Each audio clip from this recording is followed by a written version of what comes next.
سبحان اللہ، کیا مرتبہ ہے حضرت عثمان غنی کا، اور یہ خوبصورت سی آواز، اس آواز میں بھی مٹھاس اور حیا موجود ہے، اسی لیے منتخب کی گئی حضرت عثمان غنی کے لیے، جو ہمیشہ ہر سال حضرت عثمان غنی کے حیات تھے ذوالفقار علی حسینی، تب بھی ان کی ہی آواز میں یہ منقبت ہے سیدنا عثمان غنی۔ اتنی خوبصورت اور میٹھی آواز کو منتخب کرنے کے پیچھے بھی یہ بھی دیکھ لیں، یہ ایک ٹیکنیکل چوائس ہوتی ہے، انسان کے اپنے ہاتھ میں ہوتا ہے، لیکن جب عثمان غنی کی بات ہو تو اتنی مٹھاس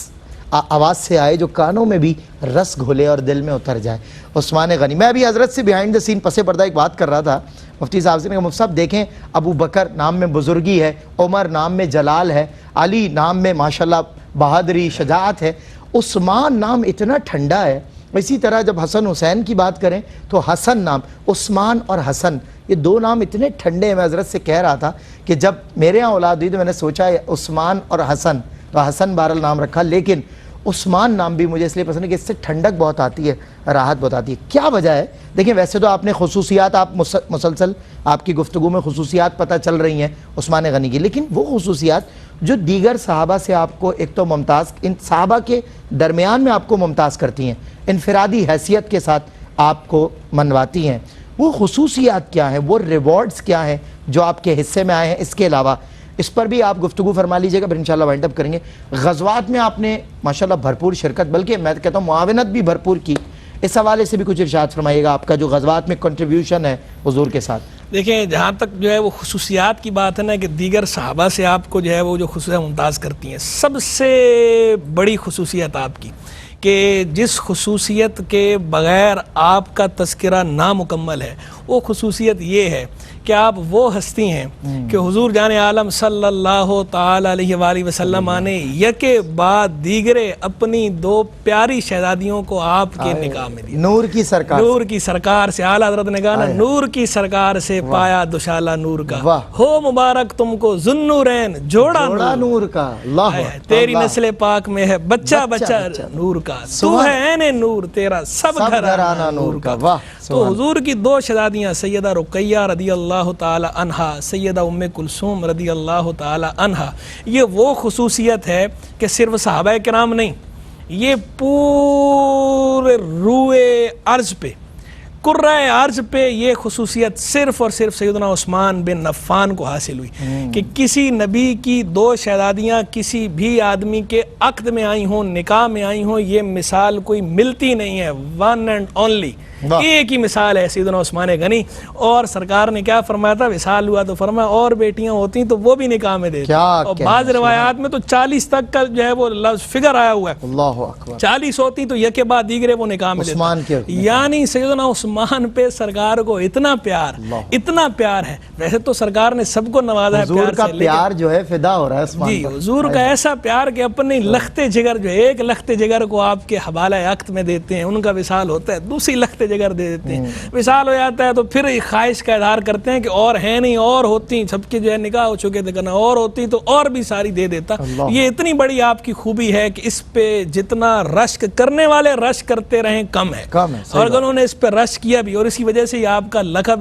جو ہوا ذوالنورین، دو نوروں والا، ایک تو آپ کو یہ چیز ممتاز کرتی ہے۔ لیکن ہمارے پاس تو ایسی سعادتیں موجود ہیں کہ صحابہ کرام اپنی شہزادیاں حضور کے عقد میں خواہاں اور کسی کی کوئی یہ سعادت، ابو بکر صدیق کی بات کریں، ام المومنین تشریف لائیں، لیکن سیدنا فاروق اعظم کی سیدہ فاروق اعظم، لیکن عثمان غنی کا کیا کہنا؟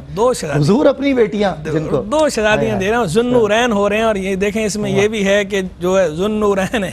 ذوالنورین جن کی شہزادیاں جو ہے وہ نور ہیں، جن کی شہزادیوں کی وجہ سے جو ہے عثمان غنی کو ذوالنورین کہا جاتا ہے، تو وہ خود بھی نور ہی نور ہیں، وہ بھی نور ہیں، تیری نسل پاک میں ہے بچہ بچہ نور کا، تو ہے عین نور تیرا سب گھرانہ نور کا۔ تو ایک تو یہ خوبی، دوسری خوبی آپ کی جو ہے جامع القرآن ہونا، قرآن مجید فرقان حمید کا ایک نسخہ، اس پہ پوری امت کو جمع کرنا، یہ بڑی وقت نہیں ہے، ورنہ میں اس پہ بھی تفسیر ڈالتا، صرف اشارے کر کے اب جو اینڈ کی طرف چونکہ جا رہے ہیں تو اشارے، یہ آپ کی اتنی بڑی خوبی۔ پھر یہ جو حیا، شرم و حیا والے تو بہت، لیکن جو یہ شرم و حیا آپ کا ایک کامل الحیا، جمعے کے خطبے پڑھتے ہیں نا ہم لوگ، تو جو لوگ جمعے کے خطبے باقاعدہ سنتے ہیں تو وہ سنتے ہوں گے، الفاظ کانوں میں ان کے گونجتے ہیں، کامل الحیا۔ حضرت میں عرض کروں، انٹرپٹ کر رہا ہوں، سوری آپ کا کلام بالا ہوتا ہے، ہم نے یہاں تک سنا علماء سے کہ حضرت عثمان غنی جب خود از خود فرماتے ہیں اپنی حیا کے معاملات، تو آپ ارشاد فرماتے ہیں کہ کبھی بند کمرے میں بھی اتنی روشنی نہ ہوتی لباس تبدیل کرتے ہوئے کہ تن کو تن نظر آئے یا کوئی گوشہ جسم کا سے سرکار اندھیرے میں اور کہتے ہیں جب سے سرکار علیہ الصلوۃ والسلام سے بیعت کی ہے کبھی اپنے دائیں ہاتھ کو سے شرمگاہ کو نہیں چھوا، نہیں، یہ ہاتھ سرکار کو لگا دیا، تو اس ہاتھ سے یہ ادب جو ہے دربار رسالت مآب کا ادب دیکھیں، پھر جو ہے شرم و حیا کیوں حضور نہ کہیں کہ فرشتے جو حیا کرتے ہیں، وہ ہستی کہ حیا داروں کے سردار جن کے لیے یہ کہیں گواہیاں دیں کہ فرشتے ان سے حیا کرتے ہیں، تو وہ وصف ان کا ایسا وصف ہے کہ سب نثار۔ اور آخری ایک وصف ان کا سخاوت، اسی کو غزوات سے لنک اپ بھی کرتا ہوں کہ سخاوت والا جو ان کا وصف ہے، ایسا وصف کہ سارے غزوات میں شریک ہوئے سوائے غزوہ بدر کے، سرکار کی شدید بیمار تھی، حضور نے چھوڑا تھا تیمارداری کے لیے، لیکن یعنی غزوہ بدر، لیکن حصہ غزوہ بدر کے مال غنیمت میں سے حضور نے دیا، کیوں؟ حضور نے فرمایا اللہ اور اللہ کے رسول کی اطاعت میں تھا، اطاعت میں تھا، تو صحابہ بدر میں شمار ہوئے۔ اور غزوہ تبوک کے موقع پہ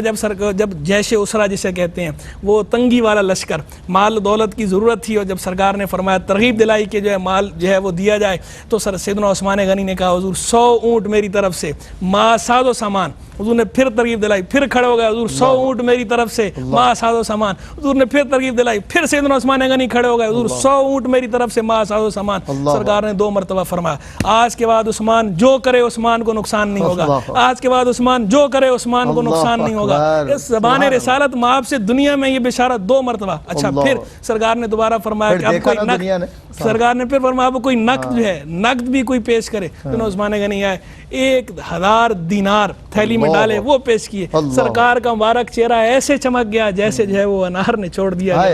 ایسا چمکا۔ حضور نے پھر فرمایا آج کے بعد عثمان جو کرے عثمان کو کوئی نقصان نہیں ہوگا۔ یعنی سیدنا عثمان غنی کا کنٹریبیوشن جو ہے وہ تن من دھن سے انہوں نے اسلام کی خدمت کی ہے، غزوات میں بھی، غزوات کے علاوہ بھی، بیر معونہ کا واقعہ سخاوت والا، اتنے واقعات ہیں، بلکہ ان کے تو میں کہتا ہوں نام سے 2 چیزیں، جیسے حاتم کے تصور کو سخاوت کا تصور لازم ہے، سیدنا عثمان غنی کے نام کو، ان کے تصور کو شرم و حیا اور سخاوت کا تصور لازم۔ شرم و حیا، عثمان نام آتا ہے ایک تو شرم و حیا کا تصور ذہن میں آتا ہے، اور دوسرا تصور جو پردہ خیال پر آتا ہے وہ سخاوت کا۔ بہت خوب، مفتی صاحب جزاک اللہ۔ سیدنا عثمان رضی اللہ تعالی، اللہ تعالیٰ آپ کے درجات کو بلند فرمائے، آپ کے فیض و برکات سے ہمیں حظ وافر عطا فرمائے، اور آپ کے نقش قدم پر ہم سب کو چلنے کی توفیق رفیق مرحمت فرمائے۔ اللہم آمین۔ اچھا اب یہ ایک بات میں